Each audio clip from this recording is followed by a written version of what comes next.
இந்த பல்சர் 180 வந்து பார்த்தீங்கன்னா ஒரு செல்ஃப் கம்ப்ளைண்ட். இந்த செல்ஃப் கம்ப்ளைண்ட் வந்து நம்ம நார்மலாக எல்லோரும் சந்திச்சிருக்காத ஒரு டிஃப்ரெண்ட்டான கம்ப்ளைண்ட். இந்த கம்ப்ளைண்ட்டை வந்து நீங்கள் வீடியோ கடைசி வரைக்கும் ஸ்கிப் பண்ணாமல் பாருங்கள், உங்களுக்கு ஹெல்ப்ஃபுல்லாக இருக்கும்.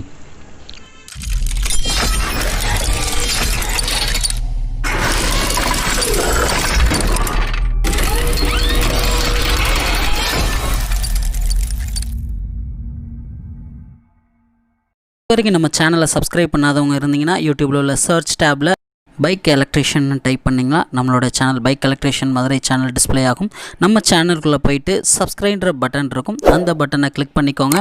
பக்கத்துலேயே கூட பெல் ஐக்கான் இருக்கும், அதையும் கிளிக் பண்ணிவிட்டு ஆல்ன்றதை கிளிக் பண்ணிட்டிங்கன்னா நம்ம போடுற வீடியோஸ் எல்லாம் அவங்களுக்கு அப்டேட் ஆகிட்டே இருக்கும். தேங்க்யூ. இந்த பல்சர் 180 வந்து பார்த்தீங்கன்னா 180 இல்லை 150 இந்த ஒரு சில மாடல், அதாவது 2014க்கு முன்னாடி வர மாடல் எல்லாம் பார்த்தீங்கன்னா BCU டைப்பில் வரும். அதாவது 2 mount, right hand side left hand side handle பாரில் உள்ள மவுண்ட் எல்லாமே கண்ட்ரோல் பண்ணக்கூடியது வந்து பார்த்தீங்கன்னா அந்த சுவிட்ச் எல்லாமே ஒரு BCUன்ற ஒரு sensor, body control unit sensor box வழியாக தான் எல்லாமே இன்புட் வந்து அவுட்புட் ஆகும்.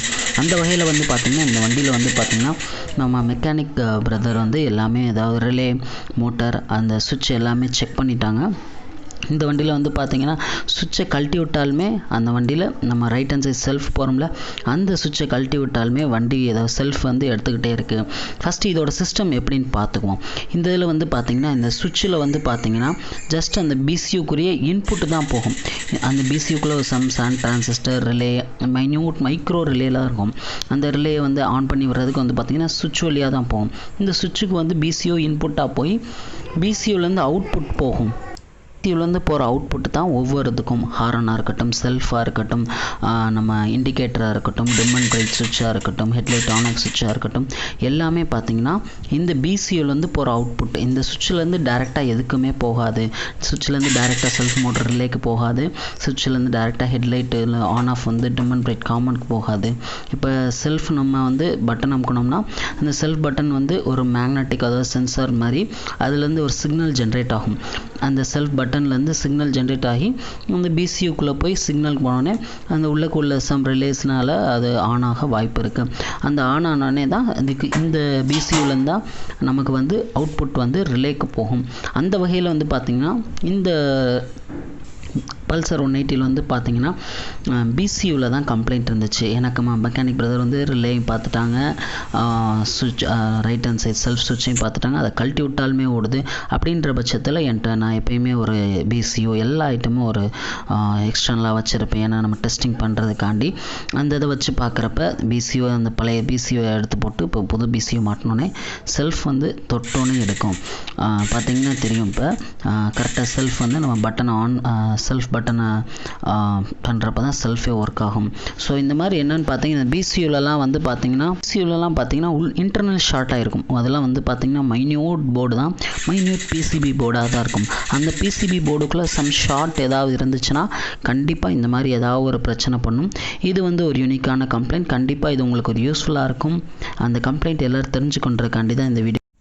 இப்போ இந்த ஒரு செல்ஃபுக்காண்டி பார்த்தோம்னா இந்த BCU கிட்டத்தட்ட ஒரு 1500 கிட்ட வருது.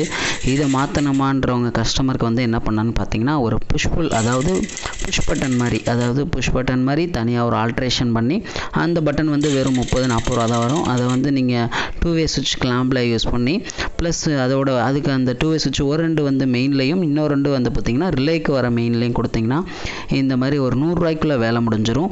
ஸோ அது இந்த வண்டிக்கு நான் பண்ணலை. இப்போ வந்து இந்த வண்டிக்கு ஒரு எக்ஸ்டர்னலாக என்கிட்ட இருந்த ஓல்டு வண்டி ஸ்க்ராப்லேருந்து எடுத்தனால அதுக்குரியதே நான் போட்டேன். அந்த மாதிரி பார்த்திங்கன்னா ஏதாவது ஸ்க்ராப்பில் இருக்க வண்டியில் நிறையா வரும். ஏன்னா இது பழைய வண்டி தான், 2013-14லலாம் வர வாய்ப்பு இருக்குது. அதுக்கு முன்னாடி வர அந்த மாதிரி இருக்கிறதுனா இந்த மாதிரி ஸ்க்ராப்பில் எடுத்து வச்சுக்கிட்டிங்கன்னா இதெல்லாம் நிறையா உங்களுக்கு ஏதாவது கெயின் கிடைக்கும். ப்ளஸ் கஸ்டமருக்கு வந்து ஏதாவது ஒரு ப்ரைஸ்லெஸில் வந்து இது கிடைக்கும்.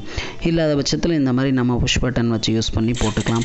பட் சுவிட்ச் அசம்பிளி வந்து இதுக்கு மாற்றி அந்த வயரிங் ஆல்ட்ரேஷன் பண்ணுறது கிட்டத்தட்ட நம்ம லேபர் எல்லாம் சேர்த்து பார்த்திங்கன்னா கிட்டத்தட்ட எல்லாமே அந்த BCUக்கு நெருக்கி வந்துடும் ரேட்டு.